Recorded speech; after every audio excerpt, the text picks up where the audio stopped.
Hello दोस्तों, अॼु तव्हांखे 2011 जी हिकु सची कहानी ते ठहियलु फिल्म इन डार्कनेस जो एक्सप्लेन कंदासीं। फिल्म IMDb रेट 7.8 आहे। स्टोरी जर्मन पोलैंड ते कब्ज़ो कंदी ऐं हिटलर जो ज़ुल्म शुरू थींदो आहे। हिन फिल्म में तव्हांखे वार ड्रामा ॾिसण लाइ मिलंदो।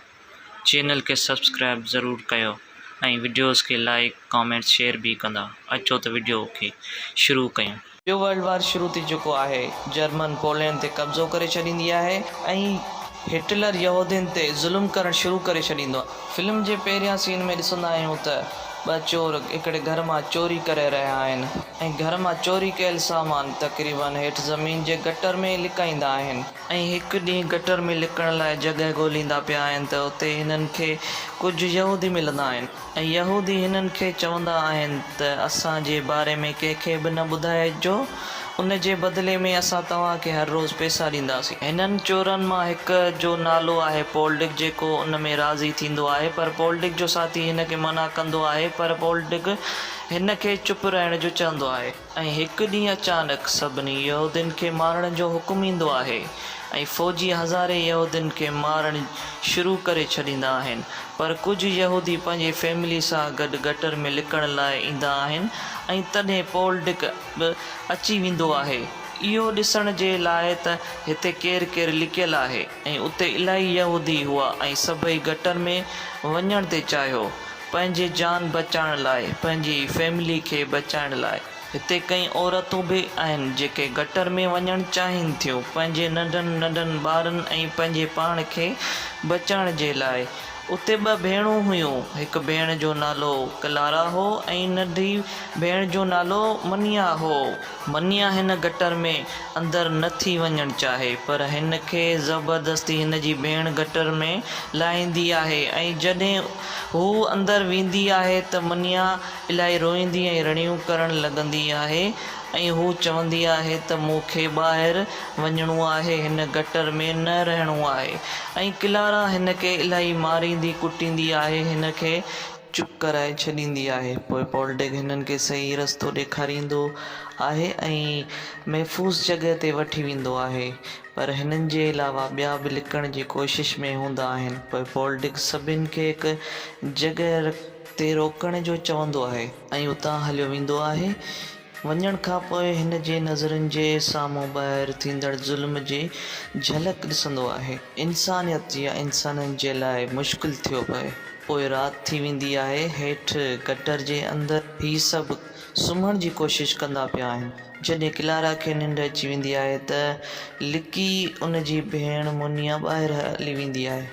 जॾहिं क्लारा खे इहा ॻाल्हि ख़बर पवंदी आहे त इलाही परेशान थींदी आहे ऐं रोईंदी आहे। हू पंहिंजी भेण खे ॻोल्हण लाइ मथे बि वञणु चाहे थी, पर हिन सां गॾु ॿिया हिन खे मना कंदा आहिनि। पर क्लारा इहो सोचियो त उन जी भेण ज़िंदा हुजे या न हुजे। पोइ पोल्डिक हिननि जे लाइ ॿिए ॾींहुं खाइण पीअण जे लाइ वठी ईंदो आहे ऐं उते जेतिरा बि आहिनि सभ जा सभु बुखिया आहिनि। उन जे करे हू मानी फुरणु लॻंदा आहिनि। सभई चाहिनि था त हिननि खे वधीक मानी मिले, सुभाणे हिननि खे कुझु मिले न मिले। उन खां पोइ पोल्डिक चवंदो आहे, तव्हां हिते इलाही अची विया आहियो, आउं सभिनि जी ज़िमेदारी नथो खणी सघां। छो न मूंखे पैसा ॾियो, पर आउं सिर्फ़ु 10 माण्हुनि खे बचाए सघां थो। सभई गोड़ करणु लॻंदा आहिनि ऐं ज़िद कंदा आहिनि त घटि में घटि 15 माण्हुनि खे त बचाए सघीं थो। पोल्डिक मना कंदो आहे। वधीक ज़िद करण ते पोल्डिक मञंदो आहे, पर 12 माण्हुनि खे बचाइण जो चवंदो आहे। बाक़ी सभु हिन खे मायूसी जी नज़र सां ॾिसंदा आहिनि। पोल्डिक हिननि 12 माण्हुनि खे वठी ॿी जॻह ते ईंदो आहे। हीअ जॻह पोल्डिक जे हिसाब में महफ़ूज़ आहे ऐं हिननि खे हिते केर बि कोन ॻोल्हे सघंदो। पर हिते हिन गटर में अहिड़ी गंदी जॻह में जिते वधीक बदबू ऐं कुआ हूंदा आहिनि। जॾहिं पोल्डिक पंहिंजे घर वापसि ईंदो आहे त नाज़ी ऑफिसर इंतज़ारु कंदो पियो आहे ऐं हू पोल्डिक खां पुछंदो आहे त कुझु यहूदी गटर में लिकियल आहिनि। नाज़ी गवर्नमेंट हर हिकु यहूदी खे 500 रुपया इनाम ॾेई रही आहे। पोइ यहूदियुनि खे ॻोल्हण जे लाइ गटर जे अंदरि हलूं। पोल्डिक हिन ऑफिसर खे मना न करे सघियो अगरि हू मना करे हा त हिन ते शक अचे हा। पोइ पोल्डिंग ऑफिसर सां गॾु गटर में ईंदो आहे। पोइ ही यहूदियुनि खे ॻोल्हे उते पहुची वेंदा आहिनि जिते पोल्डिंग हिननि 12 माण्हुनि खे लिकायो हो। पर उते हिकु को ऑफिसर जे पेर ते चढ़ी पवंदो आहे ऐं हू ऑफिसर डिॼी वेंदो आहे। उन ॻाल्हि जो फ़ाइदो खणी पोल्डिंग चवंदो आहे, तूं इते बीह, हिन जॻह खे आउं थो चेक कयां। पोल्डिंग पाण हिन जॻह खे चेक करणु लॻंदो आहे। सभई सही तरीक़े सां पोल्डिंग उन्हनि खे ॻोल्हण ऐं चेक करण जो नाटक कंदो आहे ऐं उन ऑफिसर खे उतां वठी हलियो वेंदो आहे। पोइ कुझु ॾींहं खां पोइ उहो ई ऑफिसर पोल्डिंग खे ॿुधाईंदो आहे त गटर मां कुझु यहूदी मिलिया आहिनि ऐं उन्हनि सभिनि खे मारे छॾियो। इहो ॿुधी पोल्डिंग वञी ॾिसंदो आहे त हू कहिड़ा यहूदी आहिनि। छा उहे यहूदी आहिनि जिन खे पोल्डिंग लिकायो हो? पर उहे यहूदी कोन हुआ, बल्कि उहे हुआ जिन खे पोल्डिंग लिकाइण खां मना कयो हो ऐं हिननि खे गटर में रही करे इलाही ॾींहं गुज़री चुका हुआ। हिननि खे खाधे जो सामान पोल्डिंग ॾींदो आहे ऐं पैसा वठी उतां हलियो वेंदो आहे ऐं हिननि ॾे जेतिरा बि पैसा आहिनि उहे बि ख़तमु थियण ते हूंदा आहिनि। पर हिननि मां हिकु माण्हू जंहिंजो नालो मिस्टर शेवर आहे, उहो चवे थो त जॾहिं जर्मन हमिलो कयो हो तॾहिं मूं कुझु सोन लिकायो हो त उहो तूं खणी सघीं थो। ऐं पोल्डिंग उहो सोन उतां कढी वठंदो आहे ऐं हीउ सोन इलाही महांगो हो। ॿिए ॾींहुं पोल्डिंग सोन खणी मिस्टर शेवर ॾे अची वेंदो आहे ऐं उन खे वापसि कंदो आहे ऐं चवंदो आहे त ऐं आउं तव्हां सां हाणे कॾहिं बि न मिलणु ईंदुसि। तव्हांजी हिफ़ाज़त कंदे आउं पंहिंजी फैमिली खे रिस्क में विझां पियो। उन्हनि 12 माण्हुनि मां हिकु मुंडक नाले हिकु माण्हू हो ऐं हू पोल्डिंग खे मारण जी कोशिशि कंदो आहे, छो जो ही ॿाहिरि वेंदो असांजी ख़बर जर्मन खे ॾेई छॾींदो। ॿिया हिन खे रोकींदा आहिनि छो जो पोल्डिंग खे ईअं करिणो हुजे हा त हू पहिरीं करे वठे हा ऐं हू सोन सभु खणी भॼी वञे हा, हीउ वापसि न अचे हा सोन ॾियण जे लाइ मुंडक हिन खे छॾे ॾींदो आहे। पोइ उतां पोल्डिंग वेंदो हलियो आहे। उन खां पोइ कई ॾींहं गुज़री वेंदा आहिनि। मुंडक उतां ॿाहिरि वेंदो आहे खाधे जी तलाश लाइ, पर उते हुनखे जर्मन फ़ौजी मिली वेंदो आहे। मुंडक खे जर्मन फ़ौजी मारण वारो हो त उते ई पोल्डिंग अची हिन खे बचाईंदो आहे ऐं हुन फ़ौजी खे मारे छॾींदा आहिनि ऐं हू ॿई पंहिंजे रस्ते हलिया वेंदा आहिनि ऐं पोल्डिंग ईंदो आहे गटर में हुननि खे ॾिसण जे लाइ। जॾहिं हू हुननि जे लाइ वेंदो पियो आहे त रस्ते में हुनखे ॿ ॿार मिलंदा आहिनि। चवंदा आहिनि त असीं गुम थी विया आहियूं ऐं असांजी ख़बर न आहे त असांजी माउ ऐं पीउ किथे आहे। ऐं तॾहिं पोल्डिंग हिननि खे पंहिंजी माउ ॾे वठी ईंदो आहे। पोल्डिंग हुननि खे चवंदो आहे त तव्हां चाहियो त आउं पहिरें वांगुरु तव्हांजी मदद करणु शुरू कयां ऐं हुननि ॾे सोन अञा ताईं मौजूदु हूंदो आहे ऐं हू सोन पोल्डिंग खे ॾेई छॾींदा आहिनि। पोल्डिंग उतां हलियो वेंदो आहे। पोल्डिंग खे ख़बर पवंदी आहे त जंहिं जर्मन फ़ौजी खे मारियो हो उन बदिले में जर्मन जी फ़ौज आम माण्हू खे मारे रस्सियुनि ते लटकाए छॾियो त को जर्मन फ़ौज खे मारण जी हिमत न रखे। इहो ॾिसी पोल्डिंग खे इलाही ॾुख थींदो आहे। पोइ हिकु ॾींहुं हिकु माण्हू गटर में अची वेंदो आहे ऐं हीउ उते ॾिसंदो आहे त यहूदी लिकियलु आहिनि त हीउ उतां भॼी करे जर्मन ॾे वेंदो आहे ऐं इहो पोल्डिंग ॾिसी वठंदो आहे त पोल्डिंग हिननि सभिनी खे ॿी जॻह ते वठी लिकाईंदो आहे जिथां हिननि खे सन्हड़े पाइप मां गुज़रणो पवंदो आहे। हुननि 12 माण्हुनि मां हिकु औरत हिन पाइप में फासी पवंदी आहे। वॾी मुश्किलात सां हू उतां निकिरंदी आहे। ॿुधाईंदी आहे त पेट सां आहे, इन करे हू पाइप में फासी पई। पोइ मुंडक वेंदो आहे ॿाहिरि हुनिया जी ख़बर वठण त हू ज़िंदा बि आहे या न। इन जे करे हू उते कैंपनि में वञणु चाहींदो आहे उन जी ख़बर वठण जे लाइ ऐं इन जो बि इंतज़ाम पोल्डिंग करे ॾींदो आहे। मुंडक ॿिए ॾींहुं उन ई कैंप ते पहुची वेंदो आहे। उन जे दौरान गटर में पेट वारी माई ॿार ॼणे छॾींदी आहे। पोल्डिंग ऐं उन जी घरवारी परेशान हूंदी आहे त हुन नंढड़े खे पाण खणी अचूं पालण जे लाइ। हीउ खणी अचनि हा, पर उन खां पहिरियां हुन ॿार जी मौत थी वेंदी आहे। हिन गंदे गटर में।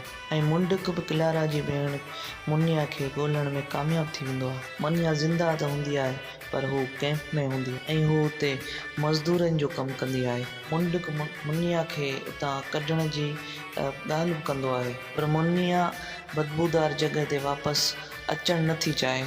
इन खां वधीक सुठो मुनिया खे हुते कैंप लॻंदो आहे। उन खां पोइ पोल्डिक ईंदो आहे सभिनी सां मिलण ऐं खाइण पीअण जो सामान बि खणी ईंदो आहे। उते इलाही ॿार हुआ। उन्हनि ॿारनि मां हिकु ॿारु बीमारु हूंदो आहे जेको न खाईंदो पीअंदो आहे न ई वरी ॻाल्हाईंदो आहे ऐं हाणे सभई बीमार वांगुरु लॻंदा आहिनि। इलाही ॾींहंनि खां वठी न सिजु ॾिठो आहे न ई ॿाहिरि जी हवा वरिती आहे। ही इलाही अरसे खां हिते ई क़ैद आहिनि। पोल्डिक पंहिंजे खीसे मां पैसा कढी हिन माण्हू खे ॾींदो आहे ऐं चवंदो आहे त कंहिंखे बि ख़बर न पए त मूं पैसा ॾिना आहिनि। पोल्डिक किथे न किथे इंसानियत ख़ातिर हिननि जी दिलि सां मदद करे रहियो आहे। अॻियां बि पैसा मिलनि या न मिलनि जेतिरी बि ही हिननि जी मदद कंदो आहे। पोइ ॾींहं ईअं गुज़रंदा वेंदा आहिनि। का बि हिननि खे उमेदु नज़र न ईंदी आहे। आज़ादीअ जा हिननि खे का बि ख़बर का बि आसार न हूंदा आहिनि। हिकु ॾींहुं अचानक मींहुं पवणु शुरू थी वेंदो आहे ऐं पूरे शहर जो मींहं जो पाणी हिन गटरनि में जमा थियणु लॻंदो आहे।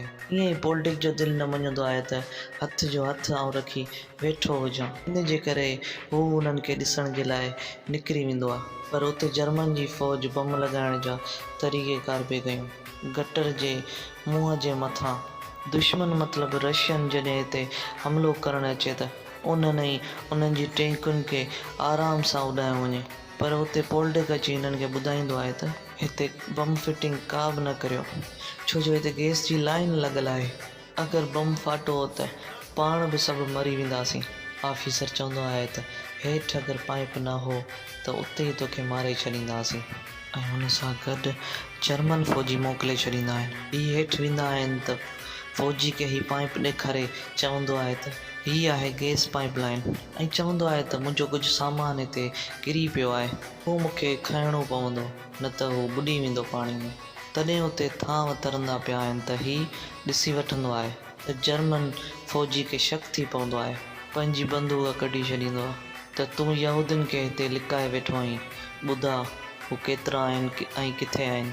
उतां हू कीअं बि करे हुतां भॼी वेंदो आहे। फ़ौजी हू उते ई गटर में फासी पवंदो आहे पर बारिश एतिरी त तेज़ हूंदी आहे गटर जो पाणी भरिजंदो वेंदो आहे। हिते जेके यहूदी लिखियल आहिनि उन्हनि खे साहु खणण में बि तकलीफ़ थी वेंदी आहे ऐं मथां पाणी अचणु बंदि न थींदो आहे। उन्हनि खे लॻंदो आहे त हीअ असांजी आख़िरी ॾींहुं आहे। हिकु पल अहिड़ो ईंदो आहे जो पोल्डिक खे बि पाणी ॿोड़े छॾींदो आहे। एतिरो ई न पर पाणी गटर जे ढकण मां बि निकिरी ईंदो आहे। कुझु टाइम खां पोइ मींहुं बीह रहंदो आहे त पोल्डिक खे होश ईंदो आहे ऐं पोल्डिक जी हालति इलाही ख़राबु थी वेंदी आहे। जेको जर्मन फ़ौजी हो उहो पाणी में ॿुॾंदो रहियो ऐं हू उते ई मरी वियो।